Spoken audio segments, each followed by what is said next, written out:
দেখেন ভাই, বিদেশে রাস্তার পাশে কি সুন্দর তারা মেশিন দিয়ে ঘাস পরিষ্কার করতেছে। তারা বিদেশের মাটিতে রাস্তার পাশে একটা পলিথিন কিংবা কোনো কাগজ তারা ফালাইতে দেয় না, কারণ তাদের নির্দিষ্ট ফালানোর জন্য জায়গা থাকে। আর বাংলাদেশে রাস্তার পাশে গ্রামে, এটা কিন্তু গ্রামে একটি রাস্তা, আর বাংলাদেশে গ্রামের রাস্তার পাশে মানুষ বাথরুম করে।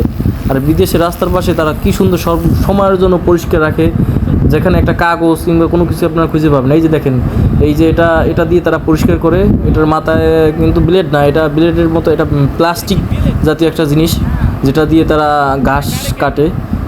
এটা একটা প্লাস্টিকের মতো, এটা কোনো ব্লেড না। এটা এমন পিস হলো যার কারণে অনেক জোরে ঘোরার কারণে এগুলো ঘাস কেটে এবং বিভিন্ন ময়লা আবর্জনা সব কিছু ক্লিয়ার করে, যার কারণে রাস্তার পাশ পরিষ্কার থাকে সব সময়ের জন্য। এরা প্রতি মাসে একবার এরা ক্লিয়ার করে এই মেশিন দ্বারা, কারণ এরা সরকারি করে, গভর্নমেন্টের মাধ্যমে এরা কাজ করে।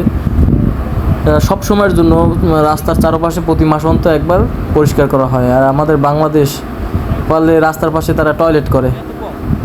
এটাই তফাৎ, বিদেশ এবং বাংলাদেশের তফাৎ। এই দেখেন, রাস্তার পাশ সব সময়ের জন্য তারা পরিষ্কার রাখে, যাতে ঘাস বড় হয়ে কোনো প্রকার সাপ টাপ বা কোনো প্রকার প্রাণী যাতে রাস্তার পাশে না থাকে, সেই জন্য সবসময় রাস্তার 10 ফুট, রাস্তা থেকে 10 ফুট দূরে তো তারা সবসময়ের জন্য পরিষ্কার করে।